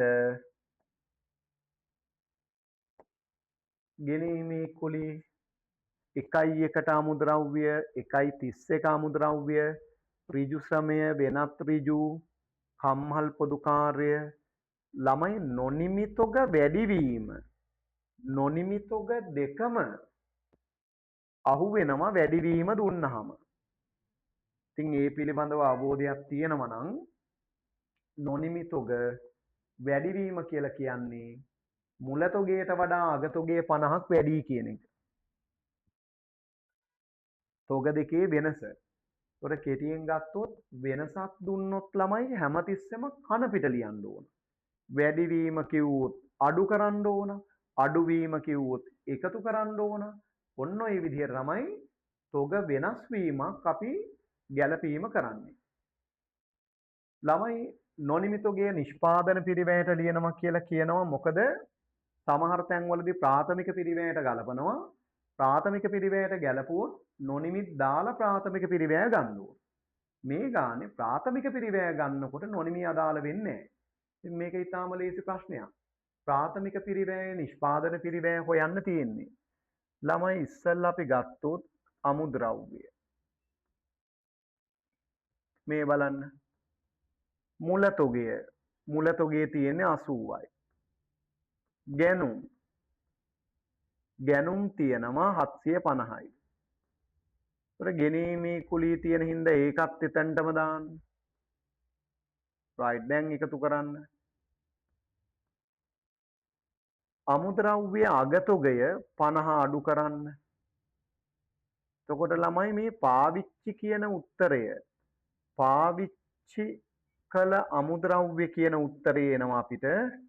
පාවිච්චි කළ අමුද්‍රව්‍ය කියන එක 800ක් එනවා. පාවිච්චි කළ අමුද්‍රව්‍ය කියන එක 800ක් එනවා. දැන් ඒ කියන්නේ ඍජු ද්‍රව්‍ය පිරිවැය කියන එකනේ. දැන් අපිට පුළුවන් තව ඍජු වියදම් තියෙනවා නම් ඍජු ශ්‍රමය 300යි වෙනත් ඍජු 40යි ඒ ඍජු වියදම් ටික ඔක්කොම දාලා එකතු කරන්න. ඒ ටික ඔක්කොම දාලා එකතු කරාම ළමයි මෙන්න ප්‍රාථමික පිරිවැය ප්‍රාථමික පිරිවැය 1100ක් එනවා. මේ අපි කරන්නේ ස්ටෑන්ඩඩ්ම ප්‍රශ්න පත්‍රය ඈ. දැන් නිෂ්පාදන පිරිවැයට යන්න නම් ප්‍රාථමික පිරිවැය 1100ට නිෂ්පාදන පොදු කාර්ය එකතු කරන්න ඕන 400. එකතු කරලා මේකේ නොනිමි වැඩිවීමක් තියෙනවනේ. නොනිමි වැඩිවීම කිව්වොත් ඕනම තැනක ළමයි අඩු කරලා දාන්න.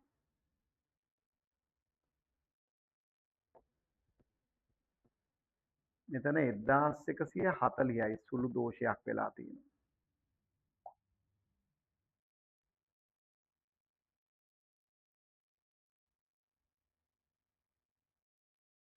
හරි.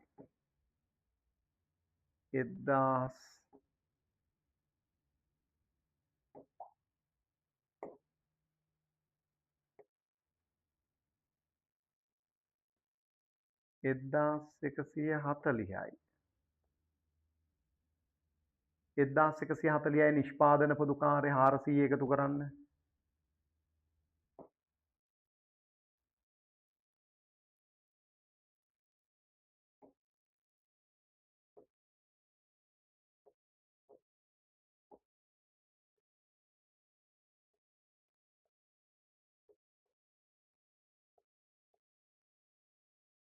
එතකොට නොනිමි වැඩිවීම ඕනම තැනක නොනිමි වැඩිවීමක් කිව්වොත් ඒක අඩු කරන්න ඕන.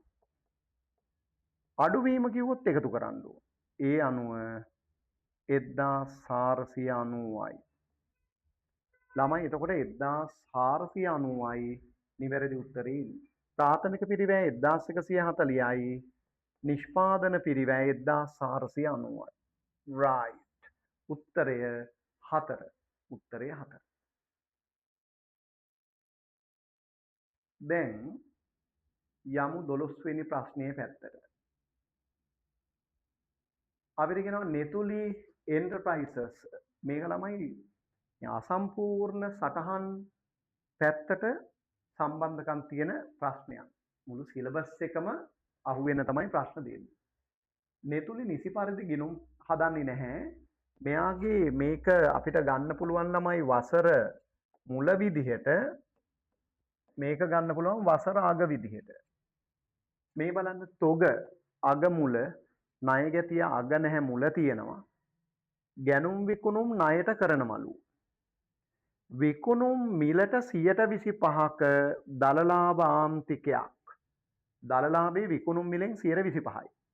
2025යි 3.31 අවසන් වසරේ ණය ගැතියන්ගෙන් ලැබිලා තියෙනව ළමයි 470ක්. විකුණුම් පිරිවැය දීලා තියෙනවා මේ. විකුණුම් පිරිවැය ලක්ෂ 3ක් දීලා තියෙනවා. අහන්නේ මොකද්ද? අපෙන් අහලා තියෙන්නේ වසරේ ගැනුම් කීයද? වසර අගට ණය ගැතිය කීයද කියන එක තමයි අහලා තියෙන්නේ. ළමයි අපි මේකට එතකොට අපි ගොඩනගා ගන්න ඕන පෙර වැඩ මොනවද? දැන් ඉස්සල්ලාම මෙහෙම එකක් තියෙනවා. අපිට තොග විස්තරයේ තියෙන නිසා ළමයි පොඩි විකුණුම් පිරිවැය ලේඛනයක් අපි කියන්නේ විකුණුම් පිරිවැය ගිණුමක් හදා ගන්න ඕන. මුල තොග ගැනුම් අගතොගේ අඩු කරාම විකුණුම් පිරිවැය. ඔන්න ඔහොමයි එන්න ඕන. ඊළඟටම ණය ගැතියෙක් ඉන්න නිසා අපිට පුළුවන් ණය ගැති ගිණුමක් ගහගන්න.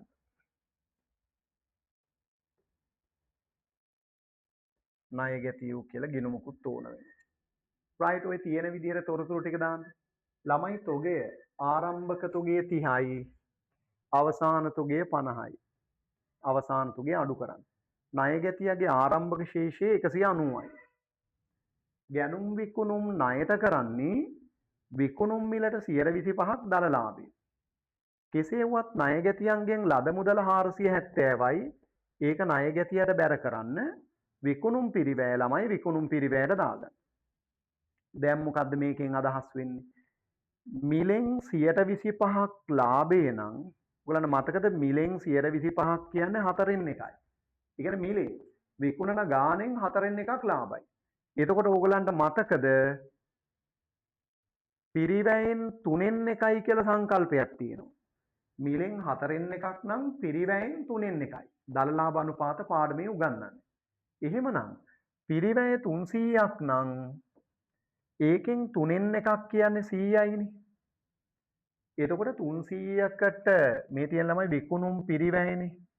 බඩුවල පිරිවැය 300යි. එතකොට 3න් එකක් ලාභය කියන්නේ ලාභය 100 නම් පිරිවැයට ලාභය එකතු කරාම ණයට විකුණුම් වලාගේ 400යි. පිරිවැයට ලාභය එකතු කරාම විකුණුම් මිල. මේ තියෙන දල ලාභ අනුපාතයෙන් තමයි දල ලාභය ගත්තේ. 300ක බඩුවලට 100ක ලාභයක් තියාගත්තාම විකුණුම් මිල 400යි. ඒතර ණයට විකුණුම් වලට අපි 400 දාගන්නවා. ඉතින් ඔච්චරයි ගානේ තියෙන්නේ. මහ දෙයක් නෑ. දැන් මෙන්න මේ ලේඛනයෙන් අපි ගැනුම් ටික හොයමුද? මේ ලේඛනයෙන් ගැනුම් ටික හොයන්න. බලන්න ගැනුම් වල උත්තරය ළමයි කොහොමද එන්නේ කියලා. මේ මෙතන 300ට මේ 50 එකතු කරලා මෙතනට යන්න. 350යි 30ක් අඩු කරාම 320යි. එහෙමනම් ගැනුම් වල උත්තරය නම් 320යි. ණය ගැතියව තුලනය කරන්න බලන්න.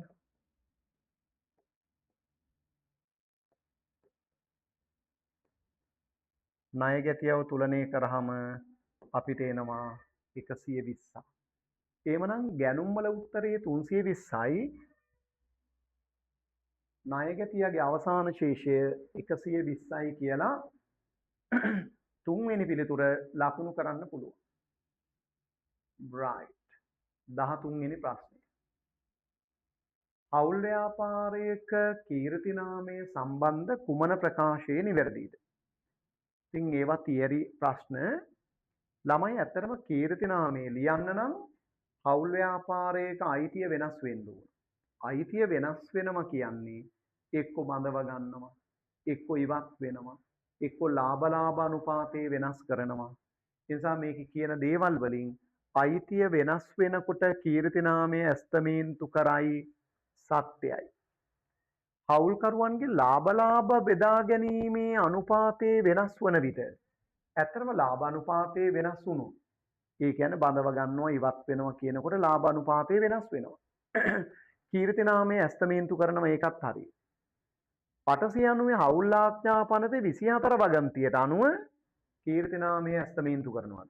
ළමයි 24 වගන්තියේ කීර්ති නාමයක් ගැන කියන්නේ නැත. ඒකේ තියෙන්නේ ලිඛිත කිවිසුමක් නැත්තම් කොහොමද ලාභ බෙදන්නේ කියන එක. ඒ නිසා මෙන්න මේකේ ළමයි මෙතන කීර්ති නාමයට අදාළ දෙයක් නැත. කීර්ති නාමයේ හිමිකම තුලින් ගලපයි. ඇත්තටම අපි කොහොමද කීර්ති නාමය ලියන්නේ? බඳව ගන්නම නම් ප්‍රාග්ධන ගිණුමට ගියා පරණ අනුපාතයට බැර නව අනුපාතයට හර. ඉවත් වෙනම නම් ඒත් එහෙමයි. පරණ අනුපාතයට බැර නව අනුපාතයට හර. ප්‍රාග්ධන ගිණුම ඇතුළේනේ කරන්නේ. ඉතින් හිමිකම තුලින් ගලපයි කියන්නේ ඒක. තවත් විදිහින් කියනවා නම් හවුල්කරුවෙක් එනවා නම් එයාගෙන් ගාණක් අඩු වෙලා පරණ දෙන්නට එකතු වෙනවා. හවුල්කරුවෙක් යනවා නම් යන කෙනාට එකතු වෙලා ඉතුරු දෙන්නගෙන් අඩු වෙනවා. ඒ නිසා මෙන්න මේ හිමිකමට කරන ගැළපීමක් තමයි කීර්ති නාම ගැළපීම. මේකේ නිවැරදි පිළිතුර A B සහ D කියලා අපිට ලකුණු කරන්න පුළුවන්. A B සහ D පිළිතුර 4 විදිහට ලකුණු කරන්න පුළුවන්. A B සහ D.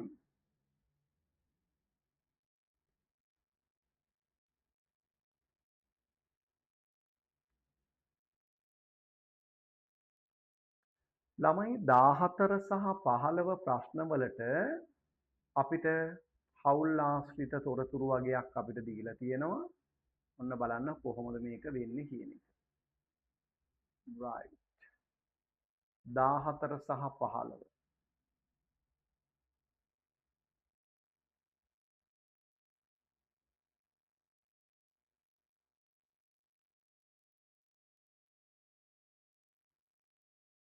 මේක තමයි අපි බැලුවොත් පොඩක් පොඩි කරන්න වෙනවා. සෑම් රාම් සහ වාස් 5ට 3ට 2 අනුපාතයට ලාභ බෙදපු හවුලක් කරා. එතකොට මේගොල්ලන්ගේ ළමයි අපිට දීලා තියෙන්නේ අප්‍රේල් 1 වෙනිදා කියන්නේ වසර මුලනේ. වසර මුලට හරිද? වසර මුලට අප්‍රේල් 1 වෙනිදා කියන්නේ වසර මුල. වර්ෂය මුලට අපිට දීලා තියෙනවා ප්‍රාග්ධන ගිණුම් 3, ජංගම ගිණුම්, ඒ වගේම හවුල්කරුවන් විසින් ලබා දුන් පොලී රහිත ණයක්. ඒ කියන්නේ මෙතන ඉදිරිපත් කරලා තියෙනවා ළමයි හවුල්කරුවෙක්ගෙන් ව්‍යාපාරයේ ණය අරගෙන තියෙනවා. එතන පොලී රහිත ණයක් අරගෙන තියෙනවා 500යි 300යි කියලා. පොලී රහිත ණයක්. ඒ කියන්නේ ව්‍යාපාරය හවුල්කරුවන්ගෙන් ණය අරගෙන තියෙනවා. සෑම්ගෙන් සහ වාස්ගෙන්. 2025 3.31 වසරේ ව්‍යාපාරය 1000ක ලාභයක් උපයනවා. 2025 මේ බලන්න 25 3.31 වාස් විශ්‍රාම යනවලු. ඒ කියන්නේ වාස් අයින් වෙලා තියෙන වසර අගදී. මේ දිනට කීර්තිනාමයේ තක්සේරු කළ ප්‍රාග්ධන ගිණුම ලිව්වලු. වාස්ගේ ණය මුදල ඇතුළුව ළමයි අපි කොහොමත් වාස්ට 300ක් ණයයි කියලා මේගොල්ලෝ කියනවනේ. ඒකත් එක්කම ගෙවන්න ඕන මුළු මුදල රුපියල් 3000යිලු. මේක ණය ගිණුමකට දාන්නත් ඕනලු. මොකද වාස් අයින් වෙනවනේ. ඊළඟට සෑම් සහ රාම් 3:2 අනුපාතයට ලාභ බෙදා ගනිමින් නව ව්‍යාපාරයක් විදිහට ව්‍යාපාරයේ ගෙනියනවා කියලා කියනවා. ප්‍රශ්න දෙකක් අහනවා. ඉතින් ඇත්තටම ඔයගොල්ලෝ ඉගෙන ගන්න ඕන දෙයක් තමයි මේ වගේ කෙටි ප්‍රශ්න හදද්දී හවුල් ව්‍යාපාර වලින් ළමයි කෙටි ප්‍රශ්න හදනවා නම් මේ ටී ආකෘතියෙන් හදන එක හරි සංකීර්ණයි. ටී ආකෘතියට යන්නේ නැතිව ඔයගොල්ලෝ උත්සාහ කරන්න ඕන ඇත්තටම මෙහෙම ප්‍රකාශයක් විදිහට මේක කරන්න උත්සාහ කරන්න ඕන. ප්‍රකාශනයක් විදිහට කරන්න උත්සාහ කරන්න ඕන. ඒ කියන්නේ මෙන්න මෙහෙම එකක් මම මේ කියන්නේ. දැන් අපි ගත්තොත් ළමයි ඔන්න බලන්න කරන විදිහ. දැන් අපි ගත්තොත් දැන් උදාහරණයක් විදිහට දැන් ප්‍රාග්ධන ගිණුම ප්‍රාග්ධනය මෙහෙම ලියලා සෑම් රාම් වාස් ඔහොම ටී ආකෘතියකින් නෙමෙයි ලියලා හදන්න. ඉතින් හරිම ලේසියි ලියලා හදනකොට බැර කියන ඒවා නිකන් ඔහොම ලියනවා. හර කිව්වොත් ඔහොම අඩු වෙනවා. ඔච්චරයි. ප්‍රාග්ධන හරි ජංගම හරි බැර නම් ඔහොමයි. හර නම් ඔහොම. ඒකට කැල්ලේ කරන් ගහන්න පුළුවන්. මේ වගේ එකක් විසඳ ගන්න එහෙම තමයි ලේසි. නැත්නම් ටී ආකෘතියකින් හදන්න පුළුවන්. එතකොට ටිකක් තව බර වැඩි වෙනවා. මේ ක්‍රමයට අපිට ඉතා පහසුවෙන් මේකේ උත්තර ටික ගන්න පුළුවන් ළමයි. එහෙනම් අපි බලමුද මේ ක්‍රමයට මේක විසඳ ගන්න විදිහක් කොහොමද එන්නේ කියලා. right අපි ගත්තොත් එහෙම ළමයි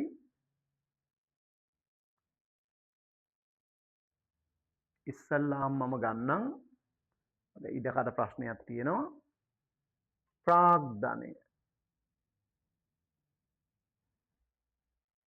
ප්‍රාග්ධන ගිණුම කියලා මම ලියා ගන්නවා සෑම් රාම් වාස් කියලා ඔහොම ලියා ගන්න. right පොඩ්ඩයි ඉඳ තියාගෙන මේකට ප්‍රාග්ධන ගිණුම ටික ඉඳ තියන්න. ජංගම ගිණුම කියලා අර වගේ කටු වැඩක් ලියනවා. සෑම් රාම් සහ වාස් කියලා ලියනවා. හරිද ළමයි? දැන් ওই තියෙන විදිහට ඕක හදාගෙන යන උත්තර නිකම් මේ මෙන්න බලන්න ප්‍රාග්ධන ගිණුමේ මුල ශේෂය මම නිකම් මුල කියලා දානවා. කටු වැඩන්නේ 610යි 410යි 2000යි. ඔන්න ඔහොමයි දැන්ට ශේෂ ටික තියෙන්නේ. ජංගම ගිණුමේත් බැර ශේෂ තියෙනවා වසර මුල 800යි 400යි 200යි. ඔන්න ඔහොමයි එන්නේ. දැන් පොලී රහිත ණයවලට ණය ගිණුම් ගහන්න අවශ්‍ය නැහැ මෙතන. ඔය දෙක ගහගන්න. ළමයි ව්‍යාපාරයේ රුපියල් 1000ක ලාභයක් උපයගෙන තිබ්බට ප්‍රාග්ධන පොලීවත් වේතනවත් කතාවක් අපිට කිව්වේ නැහැ නේද? එහෙම එකක් කියලා නැහැ. එහෙනම් ලාභේ නිකම්ම බෙදන්න. ලාභයේ කලින් තිබුණ ලාභ අනුපාතයට බෙදන්න ඕන 5යි 3යි 2ට කියන්නේ ඉතාම ලේසියිනේ. බලන්න කොච්චර ලේසියද කියලා. 500යි 300යි 200යි කියලා ලාභ කොටස් ටික බෙදලා දාන්න තියෙන්නේ. ඊළඟට වසර අගදී වාස් යනකොට කීර්ති නාමය ලියන්නේ කොහොමද? පැරණි අනුපාතයට බැර නව අනුපාතයට හර. ඔයාට මේක තේරුණත් නැතත් විභාගෙදී කීර්ති නාමය ලියන්නා වූ පරණ අනුපාතයට බැර නව අනුපාතයට හර. පරණ අනුපාතයට බැර නව අනුපාතයට හර ඕම කරලා ඉන්න. ඔක තමයි වෙන්නේ. දැන් එතකොට පරණ අනුපාතයට බැර නව අනුපාතයට හර.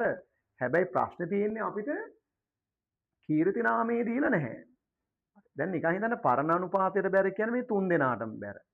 නව අනුපාතයට හර වෙද්දී වාස්ට හර වෙන්නේ. අන්න ඒක මතක තියාගන්න. වාස් නව අනුපාතයට අදාළ කෙනෙක් නෙමෙයි. ඊට පස්සේ ළමයි මේකේ අවසාන ශේෂ ටික ඔන්නෝම එනවා. ඇත්තටම කීර්ති නාමයේ ලියන එක විතරයි ප්‍රාග්ධන ගිණුමේ තියෙන්නේ. ජංගම ගිණුමේ ලාභ කොටස් ටික ලියන්න විතරයි තියෙන්නේ. කලින් විභාගවලට වඩා ලේසි ගාණක් හරියට බැලුවා. දැන් මෙහෙම ලිව්වට පස්සේ විශ්‍රාම යන සෑම් ඉන්නව නේද? තමා වෙන වාස්ට ගෙවන්න තියෙන මුළු ගාන 3000ක්ලු. ඒ කියන්නේ ළමයි එයාගේ අර ණය මුදලත් එක්ක. එතකොට අපිට විකල්ප දෙකක් තියෙනවා. එක්ක මේ ණය ගිණුමත් අපිට මාරු කරන්න පුළුවන් ප්‍රාග්ධන හෝ ජංගම ගිණුමට. එහෙමත් පුළුවන්. එයාගේ පොලී රහිත ණය ගිණුම එයාගේ ජංගම ගිණුමටම දාන්න පුළුවන්. එහෙම නැත්නම් ප්‍රාග්ධන ගිණුමට දාන්නත් පුළුවන්. එහෙම නැත්නම් ඒක වෙනම තියාගන්නත් පුළුවන්. දැන් කොහොම හරි එයාගේ ණය මුදලත් එක්කනේ 3000. මම ණය මුදල නැතුව ගත්තොත් එයාගේ ওই ණය ටික නැතුව බූදලයේ තියෙනවා අපි යාට ගෙවන්න ඕන ගාන 2700ක් ණය රහිතව. ඒ කියන්නේ මොකක්ද ඒකේ තේරුම? වාස්ට ගෙවන්න ඕන මුළු ගාන 2700යි ළමයි. එයාගේ අර 300 ණය මුදල නැතුව. ඒක ඕනනම් මෙතනට මාරු කරන්න පුළුවන් නේ. right අපි ගත්තොත් මේගොල්ලන්ගේ ජංගම ශේෂ අපිට ගන්න පුළුවන් නේද? හරි. මෙන්න බලන්න ජංගම ශේෂ ටික. දැන් ඒතර වාස් දිහා බැලුවොත් වාස්ගේ ජංගම ශේෂය 400යිනේ. එතකොට මේ 400 ජංගම ගිණුමේ ශේෂය. ඒකයි ප්‍රාග්ධන ගිණුමයි දෙකම එකතු කරලා නේද බූදලේ හැදෙන්නේ. එහෙමනම් එයාගේ ප්‍රාග්ධන ගිණුමේ එන්න ඕන ශේෂය බලන්න 2700න් 400 අඩු කරනවා 2300ක් වාස්ගේ ප්‍රාග්ධන ශේෂයේ එන්න ඕන. වාස්ගේ ප්‍රාග්ධන ශේෂයේ එන්නේ කොහොමද? මේ බලන්න පරණ අනුපාතයට කීර්ති නාමයේ බෙදලා ඒ මුදල එකතු වුණාම තමයි එයාගේ මේ 2300 වෙන්නේ. ඒකෙන් මොකද්ද තේරෙන්නේ? මේගොල්ලන්ගේ ලාභ අනුපාතය 5ට 3ට 2 කියලා මම ලියන්නම්කො පරණ අනුපාතය. මෙන්න මේ අනුපාතයට බෙදලා වාස්ට ලැබෙන මුදල මෙතනට එන්න ඕන. ඒ දෙක එකතු වෙලා තමයි 2300 එන්නේ. එහෙනම් ළමයි මෙතනට එන්න ඕන ගාන 300යි නේද? 300ක් එකතු වෙලානේ 2300 එන්නේ. right එහෙනම් මේ බලන්න. 5යි 3යි 2ට බෙදුවාම මේ 2 කියන එක තමයි 300. 2 කියන එක 300ක් නම් 300 දෙකෙන් බෙදුවොත් එකක් 150යිනේ. 150 තුනක් 450යි. 150 පහක් 750යි. ඔන්න ඔහොම තමයි කීර්ති නාමය මේගොල්ලොන් අතර බෙදෙන්න තියෙන්නේ. ඒකට කීර්ති නාමය තුන් දෙනා අතර බෙදුවහම 750යි 450යි ඊළඟට 300යි. ළමයි කීර්ති නාමය කෑලි තුනකට කඩලානේ තියෙන්නේ. මේ කෑලි තුන එකතු කරන්න. ඒ අනුව මුළු කීර්ති නාමය 1500යි කියලා අපිට තීරණය කරන්න පුළුවන්. 14ට උත්තරේ එන්න ඕන එක. ඔන්න ළමයි 14 උත්තරේ. වාස් විශ්‍රාම ගියාට පස්සේ වසර අගදී හිමිකම කීයද කියලා අහනවා. හිමිකම ණය නෙමෙයි හිමිකම ළමයි. ඒතර හිමිකම ගන්න නම් අපි ඉස්සෙල්ලාම මේ ඉතුරු දෙන්නගේ ප්‍රාග්ධන ශේෂ දෙක ගම්මු බලන්න. ඒකට නවානුපාතයට හර කරන්න ඕන නේද? 1500 බෙදන්න ඕන 3යි 2ට. 1500 පහෙන් බෙදුවොත් 300යි. 300 3ක් 900යි වරහන්. හරනේ. 302ක් 600යි වරහන්. දැන් තුලනය කරන්න. 6000න් 750ක් එකතු කළ 900ක් අඩු කරනවා කියන්නේ 5850යි. 4000ට 450 එකතු වෙනවා 600ක් අඩු වෙනවා කියන 3850යි. මෙන්න ප්‍රාග්ධන ශේෂ ටික ගත්තා. ළමයි දැන් අපි හිමිකම හොයන්න නම් මෙන්න මේ ප්‍රාග්ධන ශේෂ ටික ඔක්කොම එකතු කරන්න. 5850 ධන 3850 ධන 2300. ඒ කියන්නේ ප්‍රාග්ධන ගිණුම් වල එකතුව තියෙනවා 12000. ප්‍රාග්ධන ගිණුම එකතුව තියෙනවා 12000. දැන් එතකොට ළමයි ජංගම ශේෂවල එකතුව ගන්න. ජංගම ශේෂවල එකතුව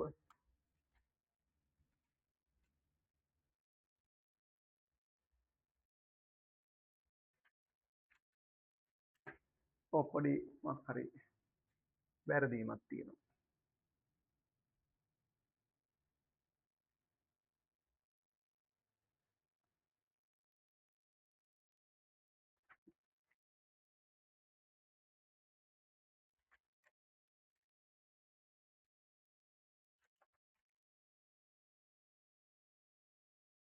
හවුල් ව්‍යාපාරයේ මුළු හිමිකම හරි සමා වෙන්න මට පොඩි වැරදීමක් වුණේ. මම වාස්වත් දාපු එක තමයි වැරද්ද. වාස්ව දාන්න නැතුවනේ ගන්නෙ. right 5850යි 3850යි 9700ක් ප්‍රාග්ධන ගිණුම එකතුව. වාස් නැතුව. ජංගම ගිණුම 1300 700යි 2000යි. 11700ක් මුළු හිමිකම තියෙනවා. එතකොට ළමයි වාස් ගියාට පස්සේ මුළු හිමිකම 11700යි. උත්තරේ 3.